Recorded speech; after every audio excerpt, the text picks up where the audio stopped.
G20 का जलवा कैसा लगातार रिपब्लिक भारत पर हम आपको दिखा रहे हैं। आप इंटरनेशनल मीडिया सेंटर ठीक मेरे पीछे देख रहे हैं। यहाँ पर तमाम वो ब्रीफिंग्स हो रही हैं और अलग अलग जानकारियां हम आपके लिए लेकर आए। अभिषेक मंडपम की भी तस्वीरें दिखाइए। मंडपम ये वो जगह जहां प्रधानमंत्री नरेंद्र मोदी ने तमाम जो वर्ल्ड लीडर्स आए, तमाम जो राष्ट्राध्यक्ष, अगर कहें महाशक्तियां तो कहना गलत नहीं होगा, उन महाशक्तियों का स्वागत किया है और उनका वेलकम कैसे किया गया, उनको कैसे ग्रीट किया प्रधानमंत्री ने, किस तरह का जेस्चर रहा, बॉडी लैंग्वेज रही, आइए वो एक झलक आपको दिखा देते हैं।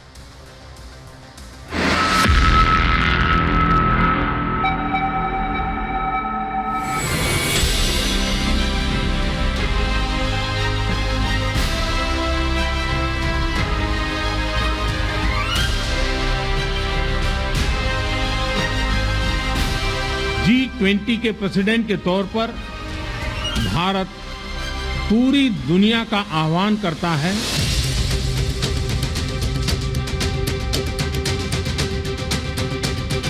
यह हम सभी के साथ मिलकर चलने का समय है।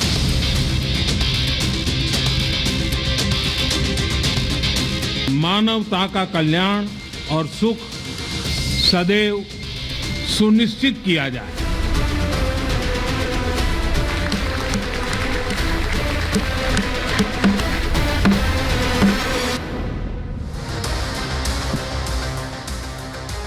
तो कैसे स्वागत किया प्रधानमंत्री ने, ये आपने देखा, लेकिन 10 तस्वीरें अब आपके सामने रखते हैं उन तमाम वो लीडर्स की जो यहाँ भारत आए हैं और उनकी जो अनुभूति G20 की इस बार रही है वो बहुत अलग है। हम बार बार कह रहे हैं कि भारत ने एक ऐसी लकीर खींची है कि जो अगला देश है जिसे अध्यक्षता मिलने वाली ब्राजील का यहाँ जिक्र जरूरी है, उसके लिए बहुत चुनौतियां हैं, क्योंकि इस तरह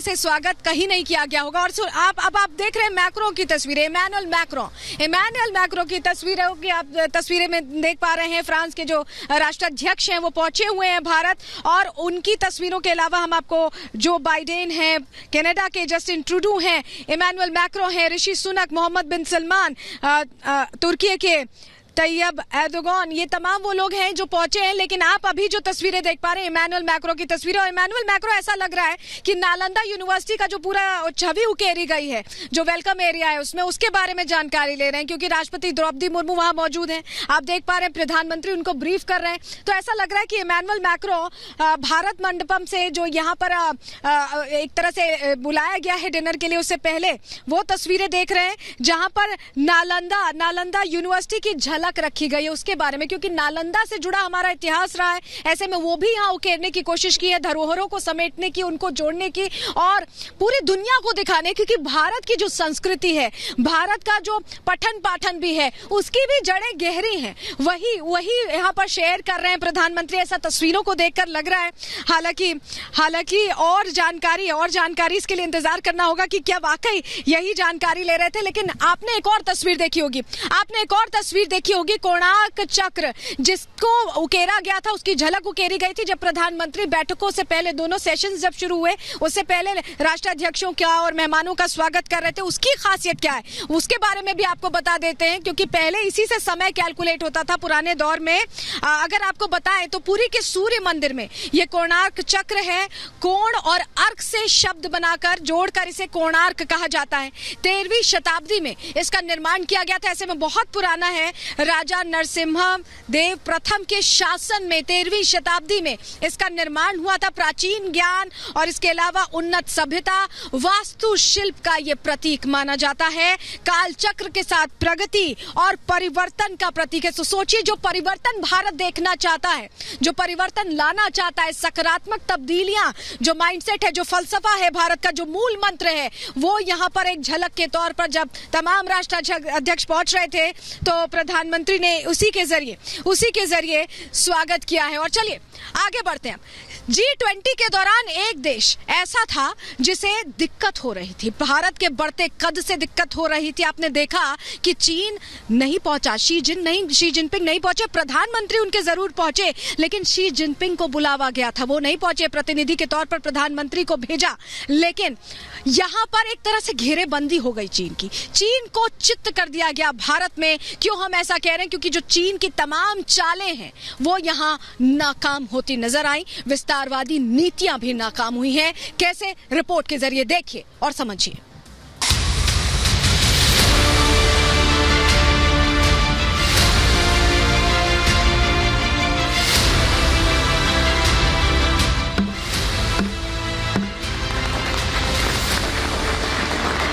इस ग्लोबल ट्रस्ट डेफिसिट को एक विश्वास, एक भरोसे में बदले।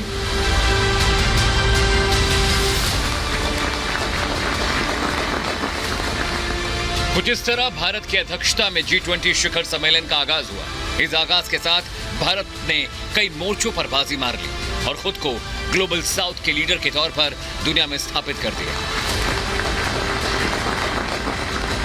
प्रधानमंत्री नरेंद्र मोदी ने G20 सम्मेलन की शुरुआत में ही मास्टर स्ट्रोक चल दिया। पीएम ने अपने भाषण की शुरुआत ही कुछ इस अंदाज में की। अब इस सम्मेलन को G20 नहीं G21 कहिए। दुनिया की महाशक्तियों के महामंथन के मौके पर पीएम मोदी ने अफ्रीकन यूनियन को G20 का स्थायी सदस्य बनाने का बड़ा ऐलान किया, जिसके बाद विदेश मंत्री एस जयशंकर अफ्रीकी संघ के अध्यक्ष अजाली असोमैनी को कंधे पर हाथ रख प्रधानमंत्री मोदी की तरफ लेकर बढ़े।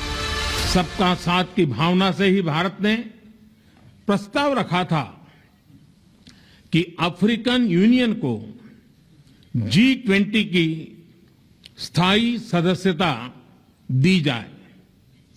मेरा विश्वास है कि इस प्रस्ताव पर हम सबकी सहमति है।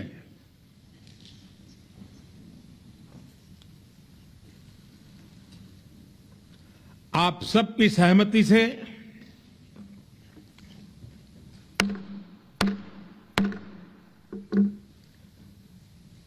आगे की कार्रवाई शुरू करने से पहले मैं अफ्रीकन यूनियन के अध्यक्ष को G20 के स्थायी सदस्य के रूप में अपना स्थान ग्रहण करने के लिए आमंत्रित करता हूं।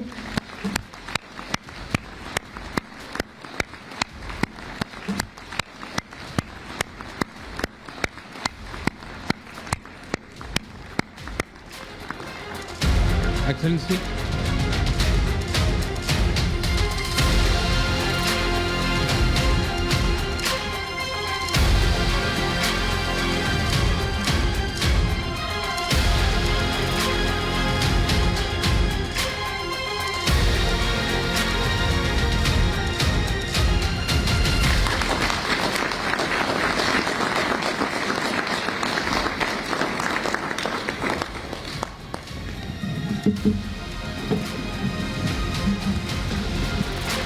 G20 की सदस्यता मिलने के बाद EU अध्यक्ष अजाली ने पीएम मोदी को गर्मजोशी से गले लगा लिया और पीएम मोदी ने भी अजाली असोमैनी को गले लगाकर इसकी बधाई दी। G20 सम्मेलन की इसी शुरुआत से चीन को मिर्ची लग गई, ड्रैगन तिलमिला उठा, क्योंकि भारत ने उसे चारों खाने चित्त कर दिया है। अफ्रीकन यूनियन को G20 सदस्यता दिलाने के लिए भारत और चीन में काफी समय से होड़ मची हुई थी। ये लड़ाई ग्लोबल साउथ का लीडर बनने के लिए थी, जिसमें भारत ने चीन को ऐसी पटखनी दी कि चीन मुंह के बल जा गिरा। चीन लंबे वक्त से अफ्रीकन यूनियन को G20 में शामिल करने का क्रेडिट लेने की कोशिश कर रहा था, लेकिन भारत ने इस मौके को लपक लिया और चीन देखता ही रह गया। हालांकि अफ्रीकन यूनियन को G20 का स्थायी सदस्य बनाने का प्रस्ताव भारत ने ही रखा था, जिसका सभी ने समर्थन किया। पीएम की घोषणा और सभी देशों के समर्थन मिलने के बाद अफ्रीकी संघ के अध्यक्ष अजाली असोमैनी ने अपना स्थान ग्रहण किया। G20 में अफ्रीकन यूनियन के शामिल होने से इस संगठन में शामिल 55 देशों को फायदा मिलेगा। इस कदम से अफ्रीका में चीन के प्रभाव को संतुलित करने में मदद मिल सकती है और अब ये देश G20 जैसे इंटरनेशनल मंच पर वैश्विक मुद्दों को रख पाएंगे। अफ्रीकन यूनियन की स्थापना 26 मई 2001 को हुई थी। अदीस अबाबा इथियोपिया में संघ की स्थापना की गई। इसे 9 जुलाई 2002 को दक्षिण अफ्रीका के डरबन में लॉन्च किया गया। AU ने ऑर्गेनाइजेशन ऑफ अफ्रीकन यूनियन की जगह ली थी। वैश्विक मंच पर अफ्रीका इसलिए अहम होता जा रहा है क्योंकि यहाँ ऊर्जा स्रोतों के लिए आने वाले वक्त में कीमती खनिज मिल सकते हैं। इसके लिए एक बड़ी प्रतिस्पर्धा है। इस बीच भारत ने अफ्रीकी संघ को G20 में शामिल कर बड़ा कदम उठाया है, जिससे चीन में खलबली मच गई है। प्रधानमंत्री मोदी की इस पहल के बाद अब भी G20 शिखर सम्मेलन का नाम बदलकर G21 किया जा सकता है। Bureau report, Republic Bharat.